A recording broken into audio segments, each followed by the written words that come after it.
ko alam bakit nagagalit ka. Siguro bobo talaga ako sa relasyon. Hindi naman ganun karami naging jowa ko eh. Tsaka halos ikaw lang naman talaga yung naging seryoso na relasyon ko eh. Na talagang sabi ko talaga, pinamit ko talaga yung buong pagkatao ko sa sarili, nakakomit talaga. Talagang yung buhos lahat. Dapat yun, dun tayo dapat matututo na sabihin mo yung ayaw, para alam mo yung problema mo. Hindi naman ako automatic na mangungkol na alam ko na kagad. Sa tuwing nagtatanong ako, always galang nakagalit. Alam mo, sa totoo, may marami akong bagay na hindi talaga alam. Pagdating sa relasyon. Kaya, nagtatanong ako. Sinubukan ko, alam mo, dati hindi ako nanonood ng mga love story. Hindi ako nanonood. Pero dahil sa'yo, nanonood ako para lang makarelate ako dun sa mga sitwasyon. At nag-iyak dun. Iiyak yan? Hindi. Ayaw ako. Naalala ko lang. Na hardship. Yung parang pakiramdam mo, ang dami mo kasi nakripisyo. Pero hindi niya alam na sinakripisyo mo yun. Na ang dami mong give up. Pero hindi niya alam kasi hindi mo rin naman sinabi na willing ka rin naman i-give up. Kaya lang parang pakiramdam mo na may naging resulta is hindi mo talaga deserve. Na parang bakit ganun? Iniisip mo lagi yung ano ba yung mali na hindi mo naman naisip.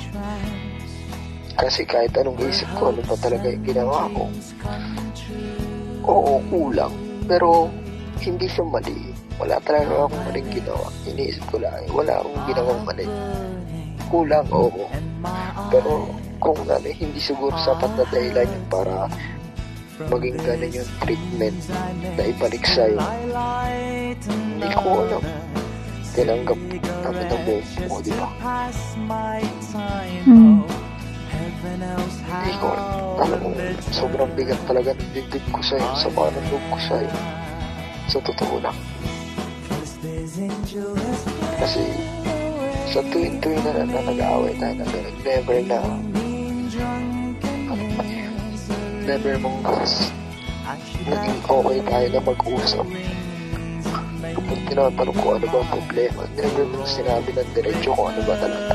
Hindi ka talaga tayo kapag-usap. Tinanggap ko yung ugali mo yun. Bakit ang ugali mo? Kala ko lang. Praise ka. Ayusin mo yung cam mo. Ano yan? Ayoko. Bakit pala ugali ko? O bakit nag-i-stay ka? Mahal ka din. Pinili din. Choice ko yun. Simulat sa full naman. Sa college. Doon pa lang no college pa lang tayo. Sabi ko naman sa'yo.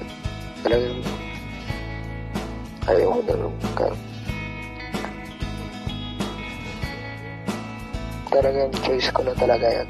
So, pipiliin pa rin kita. Kahit na mangyari, mag-asawa ka pa ng 5, maghiwalay kayo ulit. As long as na single ka, pipiliin pa rin. Grabe ka naman sa 5? So, baka hindi ka kontento sa isa eh. Kaya kapal naman ang mukha mo. Mall mo. Ayoko na nga Bago ang tao. Ako lang. Ba't hindi ikaw mag-asawa?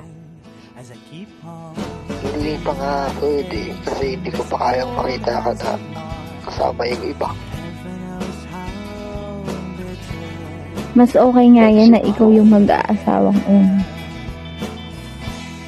Para mapatunayan mo sa sarili mo na hindi pala pwedeng kaysa yun lang umiikot yung mundo. Kaya ko pala na sa iba din bagay umiikot yung mundo ko sa ibang tao, sa ibang babae. Ganun. Tinataboy mo ako. Hindi naman sa ganon. Sinasabi ko lang sa'yo na ang daming mong choices sa buhay. Huwag mong sayangin yung life mo ng... Pwede maging masaya ka na lang kasi choice kita. Hindi mo naman ako kailangan piliin pabalik, di ba? Hindi naman kita pinipilit na piliin ako. Ayun na nga. Sabihan ng maanap ng iba. Sorry.